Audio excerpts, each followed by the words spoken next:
ये दुनिया के सभे कलाकार धर्मेंद्र भैया ये सभे जानत हुई केहू गौले भी हुई कि गोरिया अरे कोई के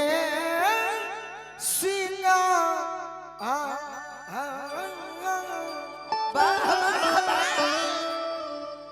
आंगना में पीसे ली सरगम पधनी सा। लेकिन हमारा ने एगो लइका कहता के भाई का कही यही लइया पर कह कि गोरकी अरे गोरकी तू रलस करे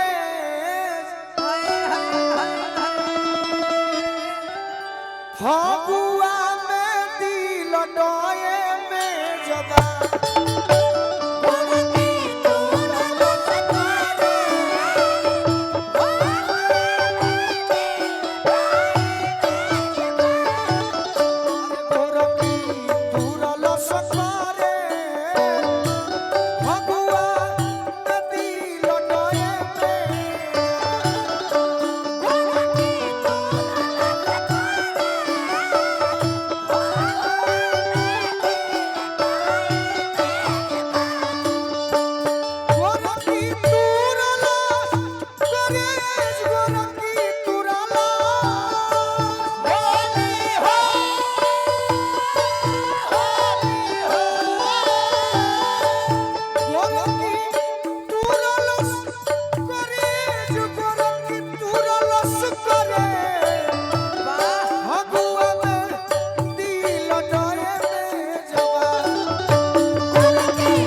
एकरे में तो नायका में खाली शब्द सुनब शब्द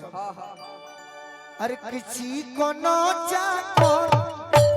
एगो मालो रे पटवनी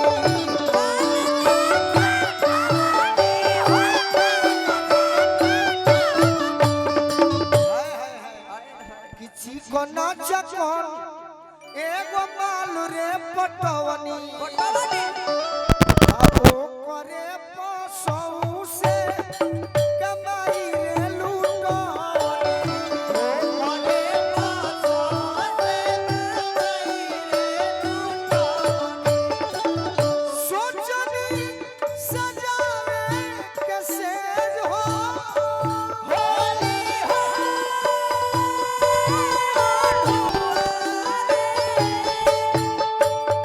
अरे सोचनी सजावे कैसे फगुआ में होली हो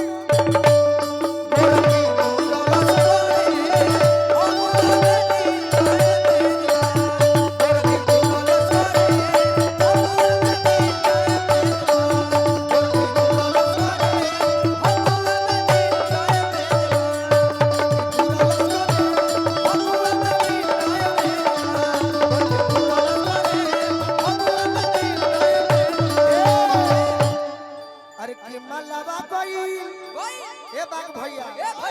अरे कि मलवा गइल हमर बेवफानी कोलजी मलवा गइल हमर बेवफानी कोलजी कि मलवा गइल हमर बेवफानी कोलजी मन तो करता अब मन करे मेरी छाती में